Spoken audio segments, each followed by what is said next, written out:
Hello and welcome to part 3 of the 4-part series on the rise of militarism. These are notes 13.2c, and this is of course Mr. Marx. This section is going to focus on the events in Germany that are going to lead up to World War II. After World War I, Germany is, well, it's still going to call itself Germany, but historians are going to refer to this period of time between the end of World War I and the beginning of the Nazi government as the Weimar Republic, because this city of Weimar is where it's going to be, the constitution for this new government is going to be drafted. It's a democratic government, but it still keeps in place the power of the chancellor. If you remember, Otto von Bismarck had made this this role, the prime minister, the leader of the parliament, which is what a chancellor is. He had made this role key to the German government.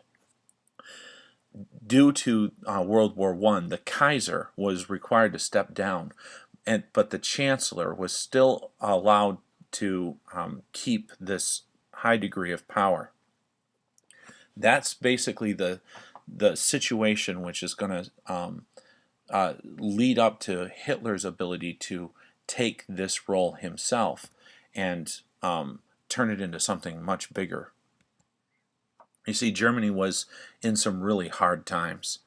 The German mark had become so useless that people were using a 1,000,000 mark bill. Like if you had a dollar from the United States, that wasn't just a dollar bill, it was a $1,000,000 bill. It was so worthless, people were using it as scratch paper. You'll see the woman on the right, she's actually burning it. The stuff on the paper itself, the paper was worth more as burning fuel than what the money that was printed on the paper was actually worth. An item that would cost 100 marks in July of 1922 would cost 944,000 marks by August of 1923. So within 1 year, you're talking about inflation of 9,440 times. That's hyperinflation. In 1924, the United States gained British and French approval for a plan to reduce the German reparation payments. If you remember, one of the reasons that Germany is in such bad straits at this time is that they were required to pay back billions of dollars worth of materials and goods to the French. Under this plan, called the Dawes Plan, France is going to withdraw some of its forces from the areas of Germany that they had been occupying. The Americans are going to give loans to Germany to help it recover. And if you remember, America is not yet in the Great Depression. This is before that time. So when the Great Depression does hit and those loans suddenly give out, the people in Germany are going to be terrified that this situation, that this woman's here burning the bills and those men are out in the streets with hateful signs towards Jewish people, they're afraid that those times are going to come back and will destroy German society. This is where a young Adolf Hitler enters in. He's born in Austria in 1889. In fact, it's Austria's, how do we say this? Austria has long been believed to be the home of Mozart, even though Mozart was German, and they've managed to convince people that Hitler was German, even though he was actually born Austrian. Hitler will later move to Germany, and as I pointed out in previous discussions, he will actually serve in the German army in World War I. He despises the Weimar government, which he perceives as being weak, as having given in to the whims of the French and the British. They're his enemies.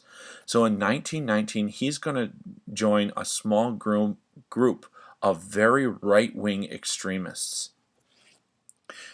His popularity is going to very quickly grow. Within a year, he becomes the unquestioned leader of the Nationalist Socialist German Workers, also known as the Nazi Party. Hitler is a magnificent speaker. He's able to get people to believe in the power of his dream. In 1923, he'll make a failed attempt to seize power in Munich. He'll be arrested, he'll be tried, and he'll be found guilty of treason. And as he's in prison, he's going to write his famous book, Mein Kampf, which is German for My Struggle. This book will reflect Hitler's obsessions, this idea of extreme nationalism, that there's no country greater in the world than Germany. There's no group of people better than the German people. Of racism, this idea that other races are inferior to the Germans and that some of them should actually be extinguished for the German people to survive. And anti-Semitism, this belief that the Jewish people were responsible for almost all of the awful things that were happening to Germany, and that Germany's loss of World War I was actually caused not by a lack of German power and military skill, but because they had been sabotaged by the Jewish people. He believed that Germany must expand. It's the only way for it to continue to grow, and that it need Lebensraum, or also known as living space, for its people. With the Great Depression, the people of Germany are going to embrace these ideals of Hitler. As unemployment rises, Nazi membership will grow to almost 1 million men. He promises to end reparations, those payments back to France, to create jobs, and to defy the Versailles Treaty by rearming Germany and making it a world power again. He'll be elected chancellor in 1933 through a legal democratic vote, completely legal under the Weimar Constitution. Within a year, he becomes master of Germany. And in that time, he suspends civil rights. He destroys socialists and communists and their political power. And he disbands all other political parties. He then purges his own party, much like Stalin had done, brutally executing any Nazis he felt were disloyal to him. He indoctrinates the youth. He creates the Nazi Youth Corps and makes the Nazi Youth Corps a propaganda tool to show how great the German youths can be under this new system. School courses, entire textbooks were rewritten in order to show his view of history and his racist views. He limited the roles of women, saying that their only job was to produce more healthy, strong German men that could help serve in the armed forces. He wanted to purify German culture, which actually means to purge it, to get rid of anything he doesn't want. He would denounce modern art, saying that it had been corrupted by Jewish influences. He hated jazz because of its African roots. In huge political bonfires, these massive fires in the middle of public squares, he would burn any books which the Nazis disapproved of. These rallies would be organized all over Germany. He even despised Christianity as being weak and flabby. He sought to replace the Christian religion with his own racial ideas. And in an attempt to control the churches, he will try to combine all of the Protestant churches in Germany, because Germany was largely Lutheran, into a single state-controlled church. He wanted to create the Third Reich. If you remember, the First Reich was the Germans' Holy Roman Empire. The Second Reich was the one made by Bismarck in 1871. Under Hitler's Third Reich, he said that the German master race would dominate Europe for 1,000 years. In order to make this Reich or empire successful, he would launch huge public works programs, much like the United States does under the New Deal, but on a much larger scale.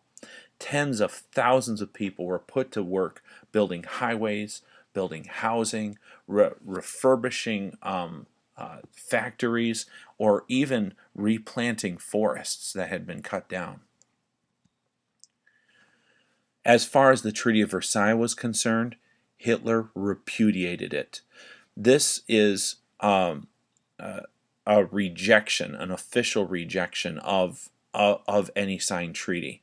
In this case, he starts a very fast movement to arm Germany as quickly as possible, to make its military the best armed and best trained military in the world.